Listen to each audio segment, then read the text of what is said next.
Boa noite, todo mundo. Vamos começar agora a nossa última live número 4, que nós vamos falar sobre o módulo 6 do curso, que é montando a sua carteira de investimentos, né? Então, vamos lá. Vou deixar para agradecer, né, todo mundo no final, beleza? E aí não deixo gravado também. Então, vamos lá. Começando, né? Montando a sua carteira cripto. Provavelmente essa live não vai ser também tão longa quanto a primeira foi, né? Que foi quase 1 hora. Mas vamos tentar conversar aí com calma sobre o assunto. Então, montando a carteira cripto, né? Por que que é importante a gente aprender a montar uma carteira cripto e por que que é importante também a gente ter uma carteira diversificada? Primeiro, a gente tem que pensar no risco do mercado, né? Como todo mundo já sabe, o mercado de criptomoedas é um mercado muito volátil e muito arriscado. Nunca se recomenda começar pelo mercado cripto, porque você já está começando arriscando muito num mercado que pode se valorizar muito, mas também pode cair muito. Se você não tiver uma experiência em fazer análise, uma experiência de mercado, talvez seja um tiro no pé você começar a investir nesse mercado procurando moedas que podem lhe dar uma rentabilidade muito grande, né? Porque é muito difícil encontrar essas moedas. Até para a gente que já analisa e investe nesse mercado há muito tempo, é complicado de identificar moedas que podem sim se valorizar por muito tempo. Então, eu, por exemplo, que já estou no mercado há quase 6 anos, aí, praticamente 6 anos, para mim ainda é complicado identificar uma moeda que acabou de ser lançada e eu comprar aquela moeda achando, sabendo, né, tendo certeza de que ela vai se valorizar muito para o longo prazo. O que é que a gente faz? A gente investe diversificando a nossa carteira, comprando algumas dessas moedas que têm as características das moedas que já se valorizaram muito e faz uma carteira diversificada, levando em consideração os riscos e principalmente o nosso perfil, né? Então, o meu perfil é um perfil mais arrojado, principalmente porque eu já entrei nesse mercado há muito tempo, eu já não me abalo tanto com o risco do mercado, com sobe e desce. Se por acaso minha carteira se desvalorizasse em 50, 700, 70%, eu não vou ficar muito abalado com o mercado e vender minhas criptos, não. Eu vou comprar mais, continuar comprando, como outras pessoas que são conservadoras que fazem o contrário, né? Então, o conservador vai fazer o quê? Ele vai se abalar com essa variação grande. Então, montar a carteira, como a gente falou até na aula passada, na live passada, né? Sobre análise, tudo isso, né? A gente saber analisar uma moeda é importante porque a gente vai saber como montar o nosso portfólio, qual moeda escolher, qual moeda colocar lá e como montar esse portfólio para que ela fique, para que esse portfólio ele fique diversificado e seguro, levando em consideração o meu perfil ou quanto eu estou disposto a perder de investimento. Então, a gente fala muito no mercado isso aí, né? Quando você vai investir em alguma moeda ou em algum setor, invista somente o que você está disposto a perder. Por quê, né? A gente já está entrando no mercado, levando em consideração que a gente vai perder, será que é interessante começar dessa forma? Não é interessante começar dessa forma, mas a gente tem que começar dessa forma, porque a segurança tem que estar em primeiro lugar. Então, você já entra estando disposto a perder parte daquele investimento, porque você sabe que o mercado é bastante arriscado. Então, você realmente pode perder isso. Como é que a gente diminui as chances de realmente perder esses investimentos no mercado cripto? É fazendo análise bem feita, identificando essas moedas, diversificando a carteira, comprando setores diferenciados e aportando também de forma muito calculada. A maior parte do seu investimento em Bitcoin, Ethereum, moedas mais estáveis, uma parte mediana aí do seu aporte colocada em moedas que são um pouco mais voláteis, mas ainda assim são moedas mais estáveis que já se valorizaram bastante, mas que ainda seguem tendência de valorização, e a menor parte do seu portfólio vai ficar nas moedas que são mais arriscadas. Eu falo que eu sou um cara arrojado, né? Que eu já não me preocupo mais com a volatilidade do mercado, nem com a queda muito grande. Mas a maior parte do meu aporte ainda é em Bitcoin e em Ethereum. Então, mais de 50% do portfólio, mais de 50% do dinheiro que eu coloco nos meus aportes ainda vão para essas moedas. Mas eu compro mais as outras moedas também. Então, vai 50 para as moedas estáveis e 50 para as moedas que são muito mais arriscadas no mercado. E por que que eu sou considerado ainda um cara arrojado, mesmo fazendo essa divisão de portfólio, né, de investimento, de aporte? Porque eu já estou calejado com as quedas do mercado. Então, por mais que o meu portfólio seja um portfólio bem seguro, né? A maioria está em moedas estáveis, se ele cair 50%, 60%, 70%, eu não vou me abalar e vender minhas moedas, eu vou comprar mais moedas. Então, tem clientes meus que não conseguem fazer isso. Tem ex-aluno meu que não consegue fazer isso também, que eles, quando eles identificam qualquer vestígio de que o mercado vai cair, eles vendem todas as moedas dele, transformam as moedas dele em dólar ou em real, deixa paradinha para quando o mercado começar a se estabilizar, seguindo as análises que a gente aprendeu na consultoria e no curso, ele volta comprando para ter uma valorização sempre constante. Então, fazer essa compra e venda, muita gente faz. Eu não recomendo, porque não é fácil você fazer o timing do mercado, mas tem gente que gosta de fazer dessa forma, né? Então, desculpa, aprender a diversificar o investimento, montar uma carteira diversificada, levando em consideração principalmente o seu perfil, vai lhe garantir a segurança que você precisa para realmente, efetivamente, começar a investir com segurança no mercado, beleza? O cachorro tá me endoidando aqui. Vamos lá, continuando. Então, e o gerenciamento de risco, né? O que é o tal do gerenciamento de risco? Eu fazer aportes em moedas específicas, eu dividir o meu portfólio, eu gerenciar o meu risco? Não. Eu montar uma carteira diversificada, eu montar uma carteira pensando no meu perfil. Eu gerenciar o risco é eu pegar uma carteira que eu já montei, tendo em vista o meu perfil do investidor, conservador, arrojado ou moderado, e em caso de alguma alteração na análise da criptomoeda, ou volatilidade muito grande naquela carteira que eu montei, eu reanalisar minhas criptos e eu fazer um reinvestimento, não, é um remanejo das minhas moedas. É isso que a gente vê, inclusive, na aula, né? É eu fazer o remanejo dessas moedas, identificando o quê? Quais são as moedas que eu fiz a análise, só que, na verdade, a minha análise não foi muito bem feita, ou, por acaso, ela mudou de fundamento, se transformou numa moeda que era uma conservadora, se transformou numa moeda que é mais arriscada. Como é que eu faço essa análise? Eu analiso novamente aquela moeda, né, que oscilou muito, e vendo ou deixo de aportar nela para aportar nas moedas mais estáveis, para transformar o meu portfólio novamente no portfólio conservador e por aí vai. Então, o gerenciamento de risco não é o simplesmente montar a carteira. O gerenciamento de risco é o saber o que fazer quando a minha carteira performa diferente do que eu estava planejando. Então, seja eu sou um cara conservador e ela está oscilando demais, eu não quero que ela oscile muito, nem mesmo que seja para cima, porque a gente sabe que moeda que oscila muito, que valoriza muito para cima, né? A gente sabe que ela também pode se desvalorizar muito para baixo. Quem pegou a análise técnica das moedas percebeu, quando eu falei sobre o Bollinger Bands, aquela área azul no centro das linhas, vai mostrar para a gente uma possível faixa de preço que o ativo pode chegar tanto para cima como para baixo. Então, a gente tem que prestar atenção nisso. Então, eu gerenciar uma carteira de investimento é eu saber o que fazer quando aquele investimento, quando aquela carteira começou a oscilar diferente do que eu tinha me programado, do que eu tinha planejado para ela oscilar, beleza? Então, esse é o gerenciamento de risco. Não confundam uma coisa com outra, porque não é, parece, mas não é a mesma coisa. E os ciclos de mercado, né? Entrando agora nos ciclos de mercado. Por que que o ciclo de mercado é tão importante para eu começar a investir em criptomoedas e também para eu identificar os padrões do mercado, identificar o gerenciamento, saber fazer um gerenciamento de risco mais bem detalhado e também montar uma carteira de investimento que mais me agrade, né? Por quê? Deixa eu só ver se alguém está falando aqui no grupo. Opa. Não, beleza. Então, certo. Tá. Então, por que que é importante eu identificar os ciclos de mercado também? Porque quando eu vou começar a montar uma carteira de investimento, eu tenho que saber qual é o momento do mercado. Então, digamos que a gente vai começar a entrar começar a investir hoje no mercado de criptomoedas. Qual seria o melhor setor para eu começar a investir?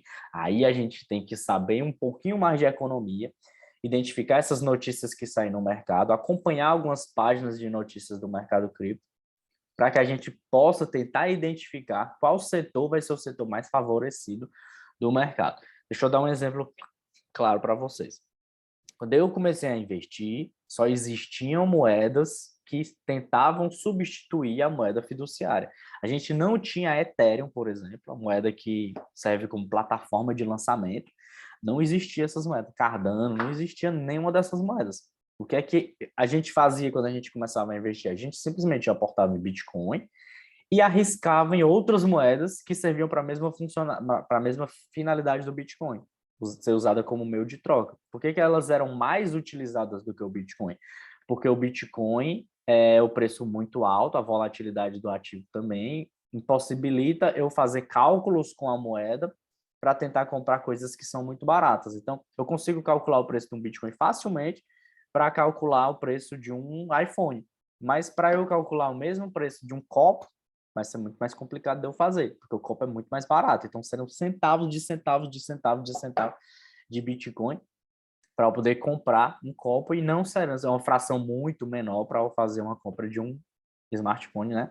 Justamente porque o preço é mais caro. Então, na hora de fazer a conversão, fica mais fácil. Então, essas outras moedas que chegavam no mercado, elas acabavam sendo mais utilizadas do que o Bitcoin, porque era mais fácil calcular o preço dos ativos, não, dos bens com essas moedas. Então, Litecoin era uma moeda fácil de ser utilizada, era muito utilizado. Tinha outra moedinha que era Sentiment, era uma moeda muito utilizada no mercado também. Então, muitas dessas moedas deixaram de existir e outras continuaram, né? O Bitcoin foi uma que continuou muito. A Ethereum também, depois de um tempo, ela surgiu, né? Já surgiu como plataforma de lançamento e tal. Então, ela já chegou com blockchain única também. E, e ela chegou no mercado num setor diferente e começou a diversificar os setores do mercado cripto. Foi um negócio muito interessante para a gente que começou a investir lá atrás, para identificar os ciclos de mercado. Por que eu já sabia identificar alguns ciclos de mercado? Porque eu já tinha estudado sobre isso nos livros. Eu não vou mais me lembrar o nome do autor, mas eu tinha estudado sobre ciclos de mercado com um autor austríaco, não vou lembrar o nome dele, não era o Mises, não era Hayek, não vou lembrar o nome não. Mas eu já tinha estudado sobre ciclos de mercado, eu já vinha acompanhando, tentando identificar algumas movimentações do mercado para saber se eu conseguia realmente identificar qual era aquele ciclo e qual era o setor que era mais interessante. Aí, quando eu entrei na economia, isso ficou ainda mais fácil de se fazer, porque na economia, no curso de economia, a gente aprende muito, exercita muito, né, a puxar a cordinha, né? O que é puxar a cordinha? A gente vai pegando o fio e fala assim, o juros subiu. O que é que isso implica na economia? Beleza. Se o juros subiu, vai ser mais atrativo investir na renda fixa do que investir na renda variável. O que é que isso ocasiona? A gente puxa mais um pouquinho o fio. Ocasiona que os investimentos de renda fixa serão mais procurados e provavelmente vão aumentar de preço, que os investimentos em renda variável vão diminuir, as ações, muito provavelmente, das empresas também vão se desvalorizar. E o que é que isso influencia na economia? Já que eu estou investindo em renda fixa, estou deixando de gastar no mercado porque o juro está mais alto, o que é que o que é que está acontecendo, o que é que está acontecendo com a economia, o que é que vai acontecer, né? A gente vai deixar de consumir. Se a gente deixa de consumir, a inflação deixa de aumentar, que é o que estão tentando fazer agora no nosso mercado. A gente está tentando aumentar cada vez mais os juros para quê? Para que a inflação não continue subindo e se descontrolando cada vez mais. A inflação já está próximo dos 12%. Tem muita gente que acha que a inflação aqui no Brasil vai bater mais de 12%. E o Banco Central está tentando subir cada vez mais a taxa de juros, que eles provavelmente eles já falaram que a taxa de juros vai bater 12,70%, 12,75% na próxima reunião, para que os investimentos aumentem, para que fique mais atrativo investir no Brasil, para que o brasileiro também fique mais voltado a investir no mercado financeiro tradicional, investir mais em renda fixa, para que o governo tenha mais dinheiro no bolso para investir agora e a gente não gaste dinheiro no mercado consumindo e a inflação não dispare ainda mais. Então, a tentativa de frear a inflação é com juros altos. Então, na economia, a gente aprende a fazer essa puxadazinha de fio para poder aprender, assim, cada vez vai puxando alguma coisa, isso ocasiona isso, que é consequência disso, que é consequência daquilo, até que a gente monta várias informações para tentar identificar qual é o raiz do problema, né?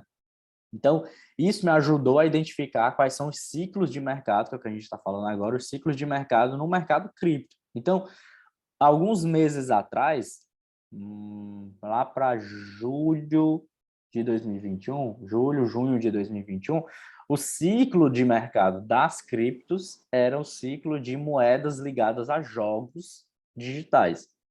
Então, todas as moedas, sem exceção, todas as moedas voltadas a jogos digitais, jogos criptografados, estavam se valorizando muito no mercado, além do normal, muito mais do que o Bitcoin, Ethereum, qualquer outra moeda. Teve até um tempo que o Bitcoin e as outras moedas que eram mais estáveis estavam tudo caindo e as moedas que eram de jogos criptografados estavam se valorizando muito. Então, quando a gente pega notícias do mercado, e aí isso foi quando começou o ciclo começou a se valorizar essas moedas, né? Mas de janeiro de 2021 foi quando os jogos começaram a ser lançados, já começou a formar uma movimentação aí do mercado para que esse mercado e o ciclo se voltasse para as moedas de jogos criptografados. E como é que a gente identificou essas moedas? Como é que eu identifiquei esse tipo de movimentação?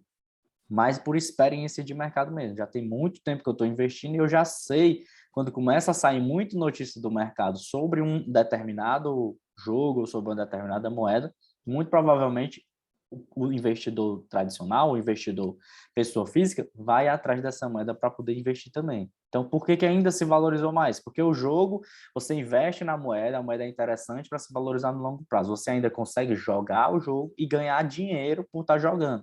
Então, era uma, uma vantagem ainda acima de só investir na moeda e especular na valorização dela. Era jogar e ganhar ainda mais moeda que você acabou de comprar. Então, isso jogou muita gente, né, mudou a cabeça de muita gente a se interessar em investir no mercado de criptomoedas, principalmente no mercado de criptogames, para poder ganhar alguma coisa com a valorização dessas moedas aí, visando o curto e o médio prazo,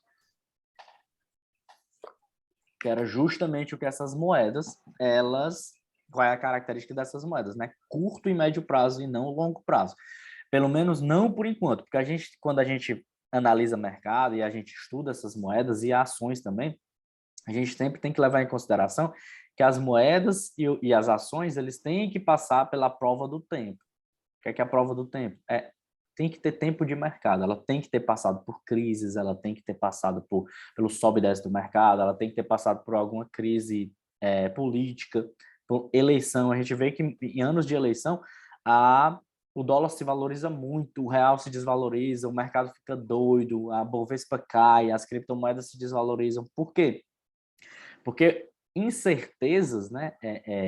Não é nem incerteza a palavra, mas a incerteza do mercado é, é danosa para o mercado, é danosa para as criptomoedas e é danosa também para as ações. Então, as empresas que não conseguem ter assim, um planejamento bem estruturado durante o ano não conseguem se valorizar. Por quê? Porque ela não consegue saber assim, poxa, será que o governo vai ajudar esse setor, vai ajudar o meu setor, vai passar uma lei que eu vou acabar tendo que gastar mais, pagar mais imposto, e aí por aí vai, né? Acaba o mercado se desvalorizando muito, apanhando muito, porque o investidor tradicional também, ele vai chegar e vai fazer o quê? Tá oscilando muito, tá tendo muita crise, muita notícia negativa, vou vender as minhas ações, transformar tudo em renda fixa, deixar parado o dinheiro, mesmo que eu tenha uma rentabilidade menor, enquanto o mercado se estabiliza. Quando o mercado se estabilizar e a crise política passar, eu entro novamente no mercado e compro as ações de novo e volto para lá. Então, tem muita gente que faz esse movimento. Eu não gosto de fazer esse movimento, porque eu não gosto de vender ações nem vender criptomoedas, eu só gosto de comprar. Então, quando eu identifico uma moeda interessante, eu compro e vou fazendo os aportes. Nessas moedas, eu só mudo alguma coisa se eu identificar uma diferença aí nos ciclos de mercado ou na tendência daquela moeda, né? Na funcionalidade daquela moeda. Se houver uma mudança na funcionalidade da moeda, aí eu repenso a minha estratégia e aí dou uns passinhos para trás, decido vender, comprar outra moeda ou simplesmente deixar ela paradinha lá, parar de fazer apostas nela, para depois tomar alguma decisão mais importante. Beleza. Então, o mercado agora, falando do mercado agora, né? O que é que está acontecendo com o mercado? Já que a gente está falando de ciclo de mercado, vamos entender também o que é que está acontecendo. Muita gente está falando que o mercado cripto se recuperou. E muita gente também, e gente boa, também está falando que o mercado cripto não se valorizou. Que se a gente levar em consideração a análise gráfica, análise técnica desses fundamentos das criptomoedas, elas estão em um momento de valorização momentânea de curto prazo para depois seguir uma tendência de queda novamente e alcançar os 23 mil dólares do Bitcoin. Então, tem muita gente falando isso, mas já tem outras pessoas também falando que isso não vai acontecer, que o Bitcoin vai se valorizar. E por que que eu acredito que o Bitcoin vai continuar se valorizando e não vai cair para os 23 mil? Porque a gente, quando aprende a fazer as análises, a gente identifica os pontos mais fortes de suporte e de resistência. Esses pontos de suporte são os pontos que o preço cai, e se ele bater naquele ponto de suporte, naquela faixa de preço, ele segue a tendência de valorização depois, né? Ele para a tendência de queda e começa a ser comprado fortemente para poder se valorizar. Por que eu acho que ele não vai cair de novo para 23 mil dólares, 20 mil dólares? Porque ele já bateu 29 mil e quando ele estava com uma tendência forte de desvalorização, ele voltou a se valorizar mesmo assim. Então, eu não acho que ele vai ter força para passar dessa faixa de 29 mil e bater 23. Eu acho que é mais plausível a gente acreditar que o preço pode bater 29, mas eu mesmo, né, é a opinião pessoal, né, acho que o Bitcoin não vai passar de 35 mil, se cair. Eu ainda acho que ele vai continuar se valorizando, talvez ele se estabilize ali em 47, que é o que ele está hoje. Vamos ver aqui. Está em 47.500, que é o que está hoje. Caiu um pouquinho, né? 47.100. E eu acho que no máximo, se ele cair, ele bate 42 mil e volta a se valorizar de novo. Porque, é como eu falei, análise técnica vai me mostrar faixas de preço que o Bitcoin vai bater e vai seguir tendência de valorização após ele alcançar aquela faixa de preço baixo. Ele vai seguir isso. E falando de ciclo de mercado, voltando, né, para o ciclo de mercado, qual é a tendência do mercado agora? A tendência ainda é desses criptojogos. Por mais que falem que não é, ainda é esses criptojogos. Por quê? Porque o mercado todo seguiu uma tendência de desvalorização e de queda. Estava entrando em crise muitas moedas, não somente as moedas de criptojogos, não somente as outras moedas.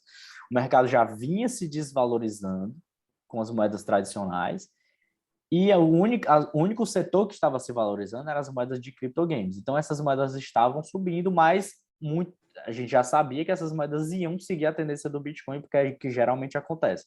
O mercado todo cai quando o Bitcoin também cai. Então, essa tendência parou ou não? A tendência deu a corrigida, né? Valorizou muito. E aí, como é que ele corrige? O pessoal que comprou barato, quando esse preço atingiu os picos máximos, começou a vender, e é por isso que o preço caiu, porque teve mais venda do que compra no ativo. Então, eles realizaram o lucro que eles tinham feito por terem comprado mais barato aquele ativo, e agora o que eles estão fazendo? Estão começando a comprar de novo, a acumular novamente essas moedas de criptojogos e voltando a jogar esses jogos novamente, porque começa a compensar jogar esses criptojogos. Então, ainda está nesse setor, ainda vale a pena comprar algumas moedas, porque a gente tem que pensar somente no curto prazo. E passou o quê? 6 meses, ou 6, 7, 8 meses, né? Só, desde da valorização, né? De quando começou a ter realmente a valorização desse setor. Então, ainda está no curto prazo, ainda pode seguir uma tendência de valorização, mas eu não acho que vai atingir os picos máximos do preço. Então, vai valorizar? Vai. Se você comprar agora, muito provavelmente você vai conseguir ganhar algum dinheiro? Vai. Mas ele não vai alcançar novamente aqueles picos máximos. Então, se você comprou na alta e ele se desvalorizou, eu acredito que você não vai recuperar esse dinheiro tão cedo. E às vezes, e talvez nem consiga recuperar, porque possivelmente essas moedas não consigam mais recuperar esse patamar de alta que ela alcançou, né? Como eu falei, muitas moedas se valorizaram quando eu comecei a investir, não por causa de mim, né? Mas porque o mercado estava se valorizando. E eu acompanhei a valorização de algumas dessas moedas, vendi também, realizei o transformei em Bitcoin e Ethereum, mas muitas dessas moedas que eu tive lucro lá atrás não existem mais hoje. E outras moedas que ainda existem nunca conseguiram recuperar o preço alto que elas tiveram lá atrás, em 2017, 2016. Nunca mais conseguiram alcançar esse preço, mesmo depois desse tempo todo. Mesmo o Bitcoin tendo batido quase 70 mil dólares. As moedas não conseguiram acompanhar a mesma valorização. Por quê? Porque as moedas talvez não sejam tão interessantes assim para o mercado. Não realizem muitos... Não... Vixe, Maria, esqueci a palavra aqui. Não realizem muitos problemas, não. Realizar muitos problemas, não. Ixi, deu branco mesmo. Não conseguiu solucionar, pronto, solucionar muitos problemas do mercado. E quando a gente identifica na análise fundamentalista uma moeda que soluciona muitos problemas, que traz soluções viáveis para o mercado, que consegue realmente fazer parceria com várias empresas, com várias outras criptomoedas, com vários setores, para poder continuar se valorizando, crescendo, tendo cada vez mais clientes, mais investidores, a gente identifica que uma moeda dessa pode realmente se valorizar. Como eu falei no começo da live, muitas dessas moedas que a gente investiu lá atrás, elas não tinham funcionalidade diferente da funcionalidade do Bitcoin, a ser utilizada como moeda de troca. Então, para que eu vou utilizar uma moeda dessa, se eu posso utilizar o Bitcoin, que está se atualizando e está ficando cada vez mais fácil de ser utilizado no mercado como moeda de troca? Eu vou investir mais no Bitcoin, que é uma moeda muito mais estável, mais segura e que segue em tendência de valorização desde que ela começou a ser lançada no mercado. Então, não tem para que eu arriscar o meu dinheiro em moedas pequenas que tem a mesma funcionalidade de uma moeda grande e que todo mundo sabe que vai se valorizar. Então, o mercado caiu muito aí, muitas moedas deixaram de existir por causa disso.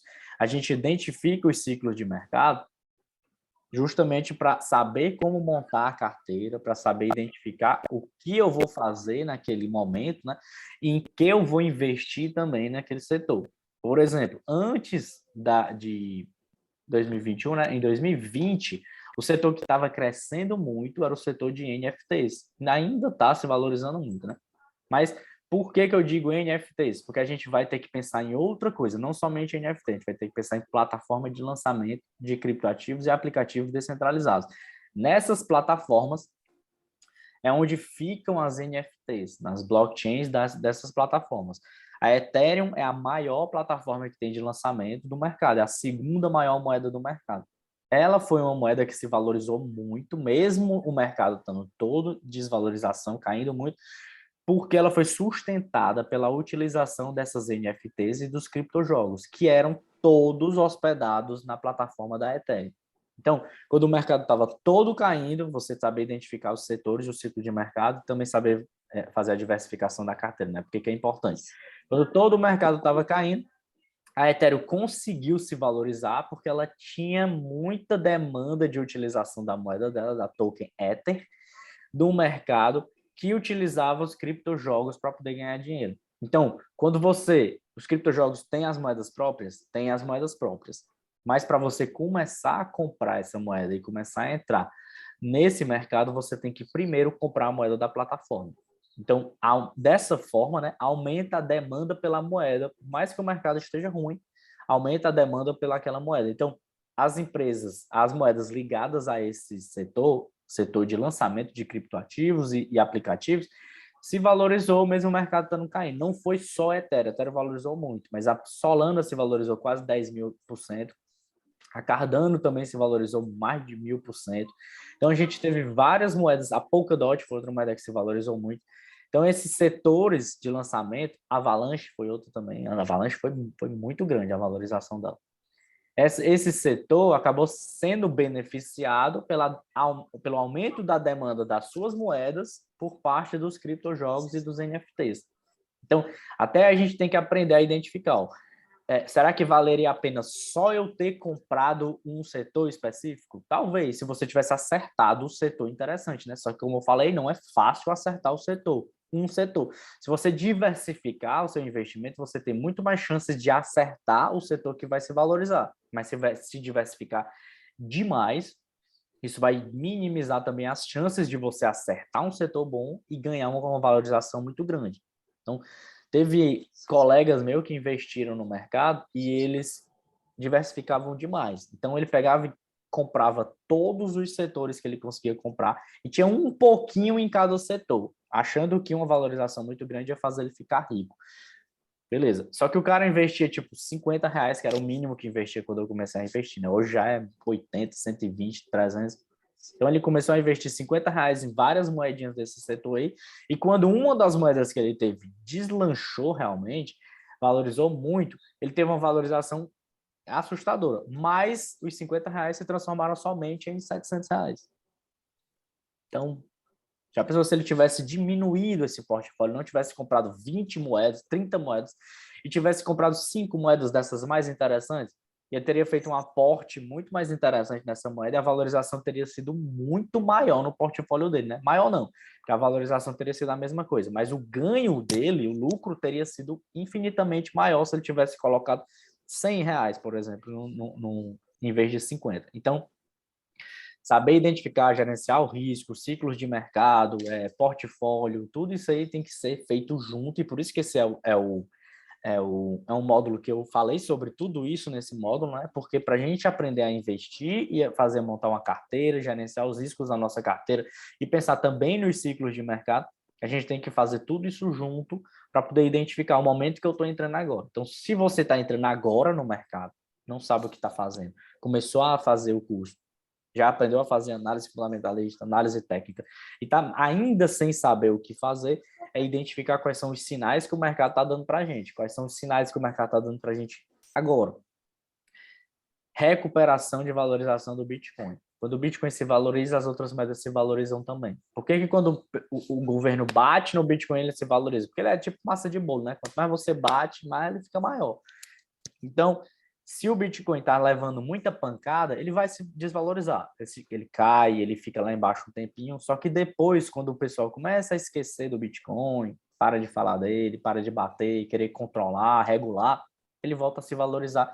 Porque o pessoal que também está no mercado há bastante tempo, pensa o quê? Pararam de falar da minha moeda, né? O que é que eu vou fazer? Voltar a investir nela. E aí continua comprando, e ela se valoriza. Então, o mercado sempre vai ser impactado por decisões políticas que vão tentar regular o nosso mercado de criptomoedas, né? Então, quando o mercado está se valorizando, e a moeda que mais apanha é o Bitcoin, né? Quando o mercado está se valorizando muito, a tendência é que os setores ligados a bancos centrais, a empresas de finanças, né? E os bancos centrais, eles e os governos, né? Eles vão tentar controlar o Bitcoin para que eles não percam poder. Como é que eles perdem poder? Desde o começo do curso, a gente está falando sobre a moeda fiduciária. Então, como é que o governo perde poder para o Bitcoin? O governo perde poder para o Bitcoin porque a gente tem uma moeda de curso forçado no Brasil, e o que é que significa isso? Significa que o real é obrigatório, é a moeda obrigatória no nosso território nacional. Então, todo mundo é obrigado a usar o real e você não pode utilizar outra moeda para poder, outra moeda fiduciária, para poder comprar e vender no mercado. Então, você não pode chegar com US$ 10 no mercado e querer comprar o que você quiser. Se por acaso você conseguir fazer uma transação e alguém denunciar você e a pessoa que aceitou, você pode ser preso por estar usando uma moeda que não é a moeda de curso forçado no nosso país. Então, o Bitcoin é o quê? É uma moeda que não é uma moeda fiduciária, é por isso que ele pode ser utilizado. Então, a facilidade de utilizar o Bitcoin e também a resistência dele aí contra as regulações do governo possibilitam ele de ser utilizado no mercado, diferente do dólar, que poderia ser utilizado, mas não é porque a gente tem uma proibição de utilizar a moeda fiduciária no setor. O governo poderia proibir de utilizar o Bitcoin aqui no Brasil? Poderia proibir, sim. E facilmente ele conseguiria fazer isso. Qual é o problema? Que ele consegue criminalizar a utilização do Bitcoin, mas ele não consegue impedir a utilização do Bitcoin. Bitcoin, muito provavelmente, pela proibição, se valorizaria, porque a gente já viu outras movimentações desse jeito nos setores não, em outros países. Na Nigéria foi proibido o Bitcoin lá. Quando o Bitcoin aqui estava US$ 50.000, na Nigéria, quando o Bitcoin foi proibido lá, bateu US$ 72.000. Então, ainda mais do que o Bitcoin bateu aqui, né? Chegou em 68 mil, quase 69 mil. Então, por que que isso aconteceu? Por que que o Bitcoin foi negociado muito mais acima do preço médio lá? Porque a moeda lá era uma moeda muito fraca, estava sofrendo com inflação assim há muito tempo, e o governo obriga as pessoas a utilizarem a moeda. Então, como as pessoas estavam deixando de utilizar a moeda, estavam comprando Bitcoin e outras criptomoedas para poder fazer a sua negociação, comprar no mercado, utilizar uma moeda que seria mais resistente aos problemas de inflação, o governo viu que estava perdendo poder sobre a população, né? Então ele faz o quê? Proíbe a utilização de outra moeda. Então está proibido o Bitcoin aqui, está criminalizado. Quem for pego utilizando o Bitcoin vai ser preso. Então o Bitcoin se valoriza por quê? Porque ele diminui a oferta no mercado. E quando diminui a oferta no mercado e aumenta a demanda pelaquela moeda, o que é que acontece? O preço sobe. Se aumenta a oferta de uma moeda no mercado e diminui a demanda, o preço cai. Então, a oferta e a demanda, a gente tem que entender que tem essa movimentaçãozinha inversamente proporcional aí. Se um sobe, o outro cai, e aí o preço do ativo acompanha. Então, lá diminuiu a oferta, porque as pessoas que não queriam ir contra o governo deixaram de utilizar Bitcoin, de negociar. As empresas que aceitavam Bitcoin como moeda de pagamento deixaram de aceitar, porque senão ia ser fechadas, né? Elas levar a multa do governo. Então, o Bitcoin parou de ser utilizado lá, assim, por um breve momento, né? E depois voltou a ser utilizado. A Nigéria hoje é o país que mais utiliza Bitcoin em todo o mundo, mais do que o Brasil, mais do que qualquer outro país no mundo. É realmente o país que mais adota Bitcoin e que utiliza justamente pelo problema da inflação que eles têm lá, né? A moeda muito fraca. A gente vê Venezuela também é um país que utiliza muito. A Argentina é outro país que utiliza muito. A gente sempre vê a massificação da utilização do Bitcoin em países que sofrem muito com inflação e governos que são muito autoritários. Então a gente vê uma movimentação dos governos tentando cercear a utilização do Bitcoin como moeda normalmente, com liberdade aí de uso do povo, mas o Bitcoin como resistente, como moeda resistente, sempre pode ser utilizado, porque uma vez o Bitcoin lançado na internet, o governo só vai conseguir matar o Bitcoin ou parar de fazer ele realmente funcionar no seu território se a internet daquele país parar. E às vezes nem isso, porque existem ainda carteiras digitais que não são ligadas à internet que eu consigo fazer a transferência do ativo sem precisar de internet, só com o Bluetooth do celular. Então, está cada vez mais difícil proibir a utilização do Bitcoin. Mesmo sem internet, ainda dá para utilizar. É lógico que vai ser uma diminuição muito grande, porque não é todo mundo que tem essa carteira digital, mas existe a possibilidade de utilizar o ativo mesmo sem ter internet, né?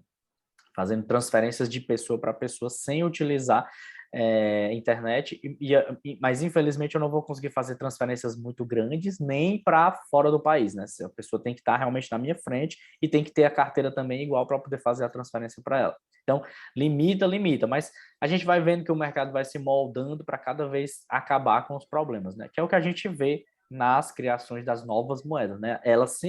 A moeda nova sempre chega tentando solucionar um problema de uma moeda antiga. Então, a Litecoin, por exemplo, chegou para solucionar o problema do Bitcoin. O Bitcoin era uma moeda que era muito cara, era muito difícil de ser utilizada, porque os produtos eram muito fracionados, o preço dele no Bitcoin, então era difícil de utilizar.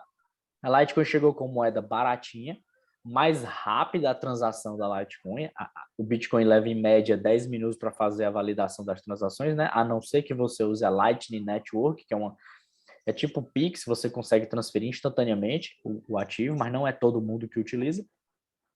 E a Litecoin chegou com a solução do problema diminuindo de 10 minutos para 1 minuto de transação. Então, foi muito mais rápido, com taxas menores do que a taxa do Bitcoin e com velocidades mais rápidas, né, do que o Bitcoin também. Então, chegou solucionando um problema. Aí chegaram outras moedas, tornando ainda mais rápido a transferência de ativo. Por exemplo, a Solana transfere ativo em menos de 1 segundo.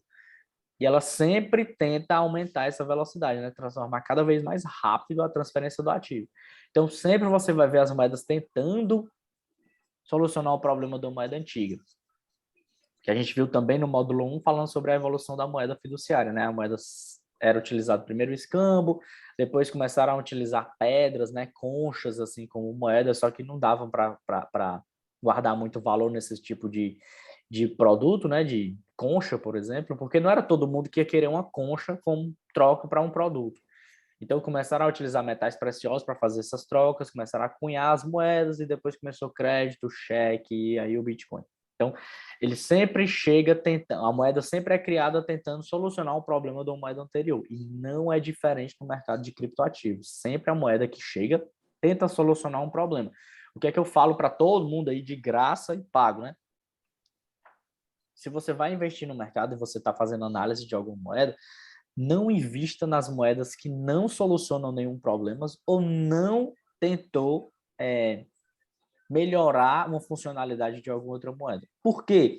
Porque se aquela moeda já chegou no mercado defasada, por que eu vou investir numa moeda que existe uma outra que é melhor do que ela?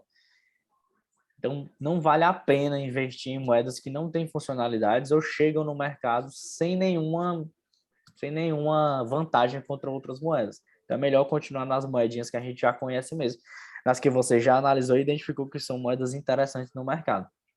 Por que o Bitcoin é diferente das outras moedas? Porque o Bitcoin já chegou num momento de movimento, mesmo assim, existe um movimento de pessoas que acreditam muito na liberdade individual, né?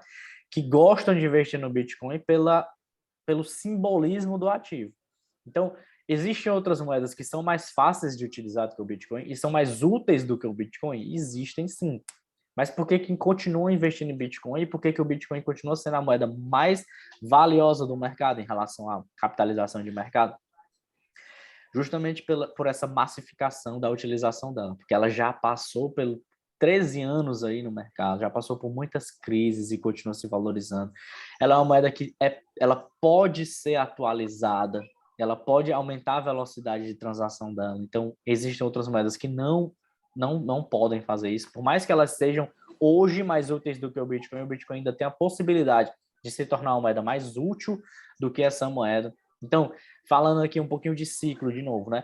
Qual é o ciclo do Bitcoin? O Bitcoin nunca saiu do ciclo de valorização de longo prazo. O Bitcoin ainda está no ciclo de valorização de longo prazo. Curto prazo, será que está? Não. Médio prazo, será que está? Possivelmente não. Mas longo prazo? Sim. E o que é longo prazo, na minha opinião? São 10 anos na frente. Então, eu vou fazer um investimento e pensar 10 anos lá na frente. Teve um cliente meu que ficou maluco quando eu disse para ele que, para mim, investir no longo prazo é pensar em 10 anos. Ele disse, não, mas para mim, investimento de longo prazo é um ano. Um ano para mim é longo prazo, para mim curto prazo é um mês. Eu não vou comprar um ativo desse aqui e esperar 10 anos para ele se valorizar. Eu acho muito tempo. Mas a movimentação de utilização do Bitcoin, que é uma movimentação assim que cresce devagar realmente. Por quê? Porque tem muita gente que ainda é receosa de utilizar o Bitcoin, tem muita gente que ainda acha que o Bitcoin é uma pirâmide financeira, né? Que tem uma pessoa muito rica lá, e se eu estou fazendo um curso aqui para ensinar para vocês como é que investe em criptomoedas, eu vou ficar mais rico por vocês estarem entrando. Isso não existe, eu não ganho nada por vocês estarem entrando no mercado. Então, vocês que estão fazendo o meu curso vão aprender a investir, eu estou ganhando com o que vocês estão pagando para o curso. Mas se vocês simplesmente começassem a investir no mercado de criptomoedas sem ter feito o meu curso, ter feito o curso de outra pessoa, eu não ia estar ganhando nada em cima do investimento de vocês. Então, o Bitcoin não tem nenhuma característica de criptomoeda. Inclusive, não tem nenhum dono que decide quais são as novas atualizações e os caminhos que o Bitcoin vai passar. Não existe isso. Já está tudo desenhado, já está tudo escrito no white paper do Bitcoin, que é o manual do Bitcoin. E todas essas informações já são publicadas, todo mundo já sabe o que é que vai acontecer, já sabe quando é que o Bitcoin vai continuar se valorizando e quando ele vai parar de se valorizar e quando vai parar de ter a mineração dele. A gente vai já acabar aqui, porque senão o Zoom vai fechar. E realmente a gente já está encerrando, então tem 10 minutos aí.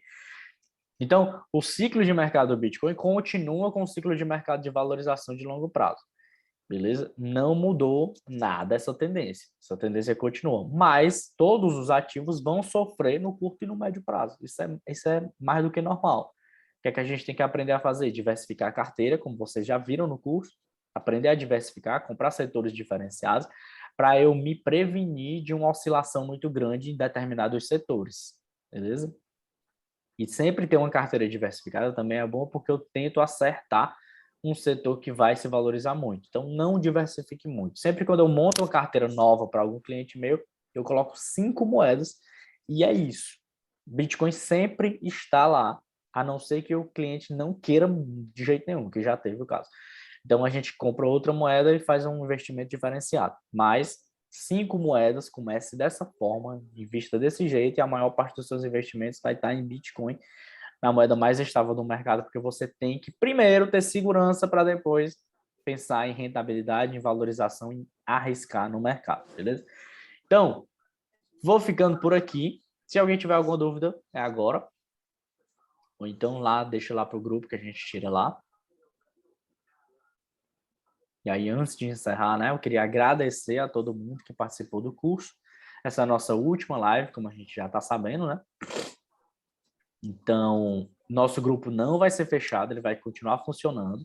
A gente vai continuar tirando nossas dúvidas lá. Se alguém tiver alguma dúvida do curso, manda lá que eu vou tirar para vocês. Então, não se preocupe que vocês vão continuar tendo suporte, né? Porque o curso acabou, né? Acabaram as lives, né? Um mês do curso, que a gente vai deixar de tirar as dúvidas ou que eu vou deixar de ajudar vocês. De forma alguma. A gente vai continuar trocando informação lá, continuar aprendendo a tirar. Vamos continuar a aprender a investir no mercado de criptomoedas. E se vocês tiverem qualquer dúvida, pode mandar lá no grupo, que assim que eu ver, eu vou tirar para vocês, beleza? Então é isso, eu queria agradecer a todo mundo, vou parar a gravação aqui e encerrar a aula. E agora mesmo já vou colocar o vídeo lá para depois todo mundo assistir, beleza? Então, gente, obrigado, boa noite e nos vemos no grupo, né?